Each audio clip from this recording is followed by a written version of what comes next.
World leaders are unleashing on Donald Trump. They smell blood, they smell weakness, and they are showing no sympathy. I'll show you what's going on in Canada. I'll show you what's going on in Europe. I'll show you what's going on in the rest of the world right now. Just give you an example right here. The premier from Manitoba, Wab Kinew, he just gave a powerful interview on Canadian broadcast TV, and he was out there saying, you know what, Donald Trump? Release those damn Epstein files. That's what we should be talking about as Donald Trump threatens us in Canada. Here, play this clip. Well, I think we should demand the release of the Epstein files. Donald Trump clearly doesn't like them. He always does something pretty wild anytime the Epstein files come up. So I'm just floating this as an idea to put the Americans on the back foot, the American administration anyways. Let's demand the release of the Epstein files. Something tells me that they won't be talking a lot of tough talk about our country if we put the conversation there. More from Kinew right here as Donald Trump and his regime are whining about Canada not buying alcohol from the United States. Here's what Wab Kinew, premier of Manitoba, has to say. Play this clip. You have an erratic president who's fully pot committed to a terrible trade policy. And now the prime minister of our country has to find a path forward to protecting our economy and growing our jobs while also being mindful of a very, very sensitive ego in the White House office. And so, you know, the prime minister has my support. First and foremost, this is about Manitoba jobs. And when Americans threaten our jobs with tariffs, we're going to send that message. We're not going to sell your alcohol. And we're sorry if that harms hardworking Americans out there. But you know what to do when it comes time to vote in the midterms or comes time to vote for president again. You know, throw the bums out, as the saying used to go. And finally, he reiterates one more time. You're going to talk about the 51st state. You're going to try to talk crap about Canada. We're going to keep on bringing up the Epstein files, Donald. Let's play this clip. Oh, well, what was the 51st state talk or the Greenland talk, right? It's just made up bluster. So if we're in a game of talking trash, then why doesn't Trump release the Epstein files? What is he hiding?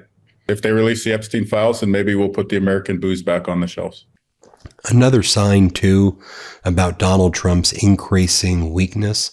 We're finally seeing other news outlets talk about it as well.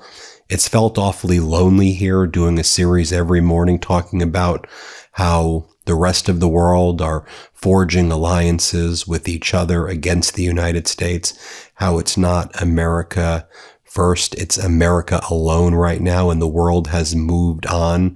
It's not that the world is listening to Donald Trump and trying to, improve their military capabilities because Trump's saying so. They're prepared for a world without the United States as the leader, which is what's happening right now. So, for example, we finally got a New York Times op-ed. David French, hat tip to him, meet the new leader of the free world. And it talks about how Ukrainian President Zelensky is actually the leader of the free world right now. Then you had this segment by Fareed Zakaria on CNN, where he very methodically went through how the world has moved on from Donald Trump and America's allies, or I should say former allies, have forged relations with each other and basically have said goodbye to their prior relationship with the United States. Let's listen to what Zakaria says. Here, play this clip. I was recently in Shenzhen, the heart of China's industrial machine, talking to one of that country's legendary businessmen. I asked him about the Iran war, and his response surprised me. He said, quote, "For us, Trump's attack on Iran is less consequential than his threat to attack Greenland. When he did that to America's oldest allies, I knew that Europe would not follow America's approach to China," unquote. In the US, Trump's periodic insults hurled toward Europe tend to get treated as routine tantrums, part of the reality TV show that is now the White House. But in Europe, the accumulation of abuse has reached a tipping point.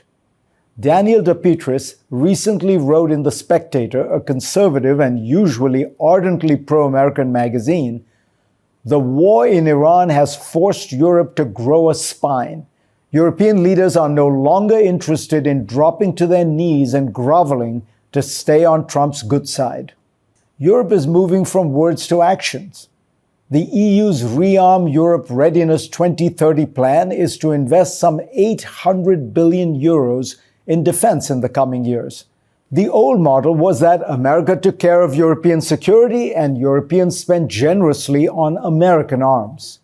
Now, Europeans want more of their money to stay at home, to build European firms and supply chains, and thus gain strategic autonomy from Washington. The same logic is spreading beyond defense. The European Payments Initiative is building a continent-wide alternative to Visa and MasterCard. European institutions are seeking alternatives to SWIFT, PayPal, and other US-dominated financial platforms. France has moved gold reserves from New York to Paris. Politicians in Germany and Italy have debated whether their countries should do the same. European governments are looking for alternatives to American software, fearing that US firms might one day be ordered to cut off critical services. This can all be dismissed as posturing, but let's remember, Europe is collectively the world's second largest economy, with the second most widely used reserve currency. Its actions matter. Now let's take a look right here, this op-ed by David French in the Times that just came out. And it's very similar to, I think, the reporting you've heard here on the MeidasTouch network. Here's what he says. Meet the new leader of the free world. A remarkable thing has happened on the world's battlefields. Ukraine, a nation that was supposed to dissolve within days of a Russian invasion, has fought Russia to a stalemate, revolutionizing land warfare in the process. It has become an indispensable security partner in the Western alliance, including in the war against Iran. Now Zelensky, Ukraine's president, is taking the next steps, one that would have been unthinkable as recently as 2024. By word and deed, he's showing Europe and the world how the post-American free world can preserve its liberty and independence. This is what happens when, as Phillips Payson O'Brien wrote in a piece for The Atlantic, Kyiv appears to have given up on the United States. If that is true, and it looks as though it is, it may be worse news for the United States than it even is for Ukraine. Now, I'll just share with you, for example, what Finnish President Stubb had to say about Ukraine. And he said, look, we in Europe now realize we need Ukraine more than Ukraine needs us. Do you see how everything Donald Trump does backfires in his face? And also, if you think about all of the investments that were made by the Biden administration into Ukraine, and now the incredible drone weaponry in Ukraine, the anti-drone technology, from just a purely self-interested standpoint, if you didn't care about global stability, which you should care about, if you really were America first, the investment in Ukraine would have been the biggest America first investment because of its development of the critical technology for 2026 warfare that the U.S. doesn't have. Here's what Finnish President Stubb just said. Let's play it. First of all, I think the most credible security guarantee that Ukraine has right now is 800,000 strong armed force and a capacity to conduct modern warfare unlike any other NATO member state. So I think the tide has actually turned. I think we Europeans have to understand that, we need Ukraine more than Ukraine needs us. They know how to do this thing. Then the question is on the peace agreement. I just don't see Putin changing his mind. I was optimistic for a few months and, working at it, but it ended up being classical Russian delay tactics.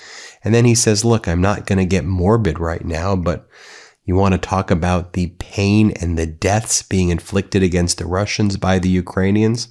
Here's what he has to say. Play this clip. How much of a better place Ukraine is in today than they were a year ago in the past 4 months, and sorry for being morbid, and I know this is rough language, but in the past 4 months, Ukraine has killed or wounded between 30 to 35,000 Russian soldiers per month. They have done so 95% with drones, at a ratio of 1 Ukrainian dead to 5 Russians dead. Wildgrain is the first bake from frozen subscription box for sourdough breads, artisanal pastries, and fresh pastas. Unlike many store-bought options, Wildgrain uses simple ingredients you could pronounce and a slow fermentation process that can be easier on your belly and richer in nutrients and antioxidants. Plus, all items conveniently bake in 25 minutes or less with no thawing required. Wildgrain's boxes are fully customizable. In addition to their variety box, they have a gluten-free box, vegan box, and a new protein box. I've been loving Wildgrain lately, especially their sourdough loaves and croissants. I personally am addicted to their chocolate croissants. You can really taste the quality in everything, and it's kind of amazing to have bakery-level bread at home without the hassle. With how busy things get, just throwing something in the oven and having it ready in under 25 minutes is a game changer. Imagine having fresh, bakery-quality bread, pastries, and pastas at home without any trips to the store. And don't just take my word for it. They have over 40,000 5-star reviews and have been voted the best food subscription box by USA Today for 3 years in a row. For a limited time, Wildgrain is offering our listeners $30 off your first box, plus free croissants for life when you go to wildgrain.com/Meidas to start your subscription today. That's $30 off your first box and free croissants for life when you visit wildgrain.com/Meidas, or you could use promo code Meidas at checkout. That's MEIDAS.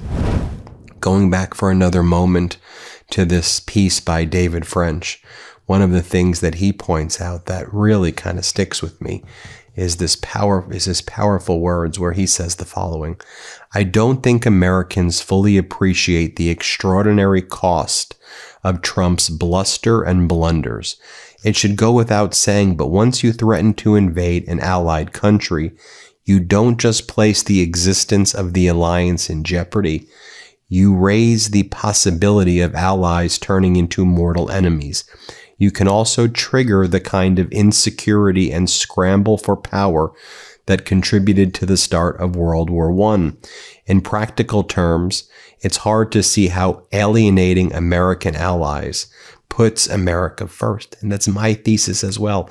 Even if you were America first, what you're doing right here just puts America alone and last. And other countries are seeing it. In this David French article, he goes through as well, piece by piece. He describes how Ukraine right now has an army of about 1 million people. And he explains how America's total force is larger than Ukraine, but to put the size of Ukrainian land force in perspective, the combined size of the U.S. Army and Marines, it's around 620,000. In terms of the Ukraine force, about 1 million men and women under arms who are actually serving as ground forces themselves.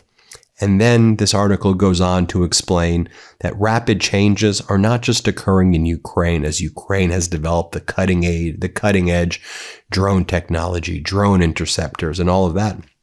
It goes on to say, other development across the Western Alliance show that European nations are working with shocking speed to free themselves from dependence on America. France is expanding its nuclear arsenal and increasing its defense spending. It is even changing its nuclear doctrine to allow it to deploy nuclear-armed aircraft outside France. Germany has approved a plan to spend up to €1 trillion on defense and infrastructure. It has also set the goal of creating the strongest military in Europe by 2039. Ironically enough, the 100-year anniversary of the German invasion of Poland.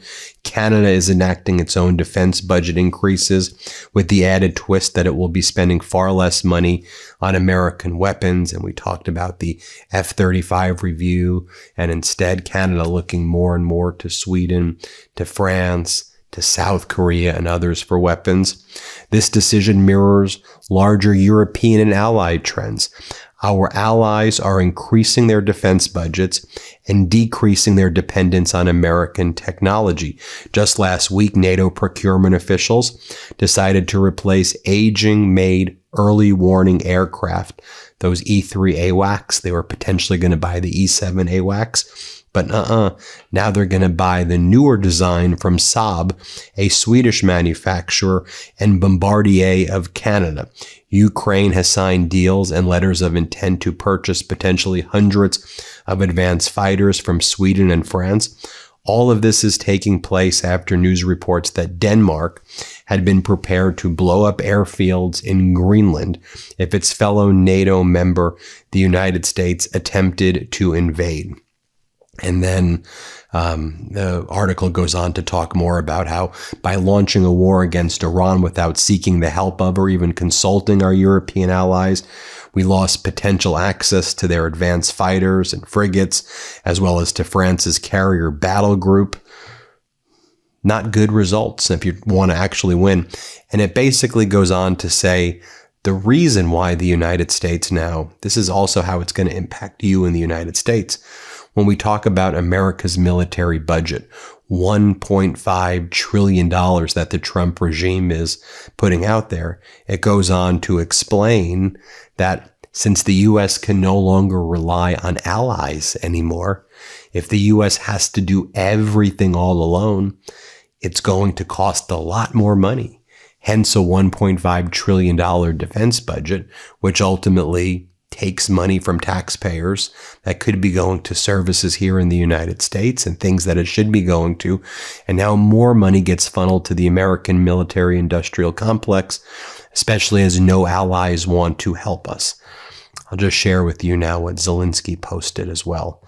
He said, because now with Peter Magyar winning the Hungary race as he's the new prime minister of Hungary, finally, the European Union has removed the Orban, who was a veto over this $90 billion support loan.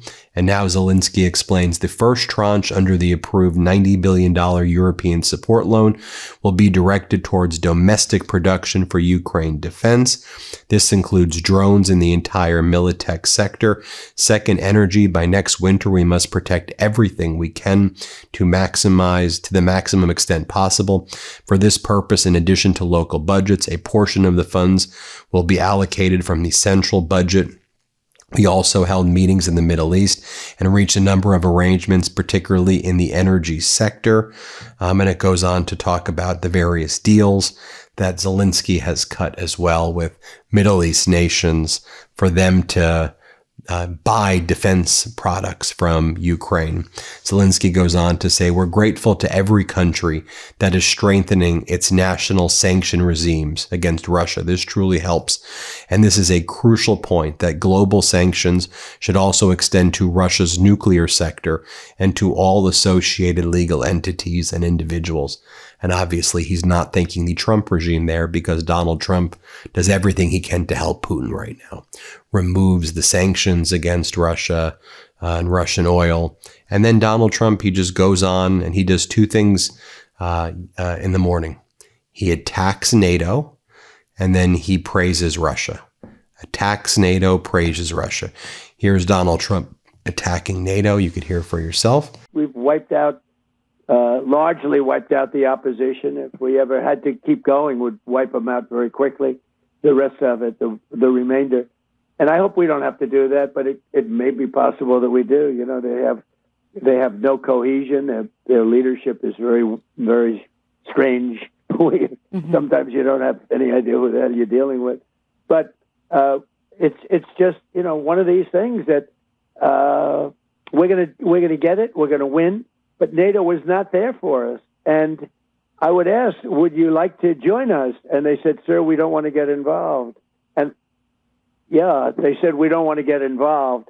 And frankly, when they said, we don't want to get involved, as you know, UK said that, oh no, we'll send ships as soon as the war is over. And that's not good. That's not good. We just can't have that. So we are not happy. Let me put it this way, just finish it up. We are not happy with NATO.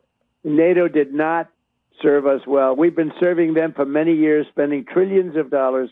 And when we wanted a little help, they were not there. So we have to remember that. Do you expect to talk about... And here's Donald Trump praising Russia. Here, play this clip. Do you believe China's helping Iran right now? You're supposed to meet with President Xi in a couple of weeks. What's the latest there? What's your communication? I don't think much. I think they may be helping, but I don't think much. They could. I can tell you this: they could help a lot more. I'm not overly disappointed. You know, we help people too. When they would say, "No, well, what about China? What about Russia? What about this, that?" Well, we also help people. We help Ukraine as an example, and we shouldn't have done it to the extent. And the war should have never started. Would have never started if I were president. And it's a bloodbath over there. It's horrible. So many soldiers are being killed. It's incredible. It's just crazy, actually. But you could make the case. Well, we help Ukraine, and I don't mention that to too many people, but I mentioned it to you. So no, I think China could have been much worse than they've been. So I don't consider them having been very bad. You reference, and then today, Foreign Minister Araghchi of Iran. Guess where he is today? He's in St. Petersburg. He's touring all of Russia. And he's going to be meeting with Putin. He's going to be meeting with Lavrov. He's going to be meeting with all of the top Russian officials. Why? Because Iran is allied with Russia. And while Donald Trump wants to say that Putin's this great guy and befriend Putin, right now, what's going on is Russia is supplying Iran with lots of weapons. Lots of weapons. And Russia's helping Iran target Americans. That's what's going on. Anyway, let me know what you all think about this. Hit subscribe. Let's get to 7 million subscribers. Thanks for watching. Love this video? Support independent media and unlock exclusive content, ad-free videos, and custom emojis by becoming a paid member of our YouTube channel today. You can also gift memberships to others. Let's keep growing together.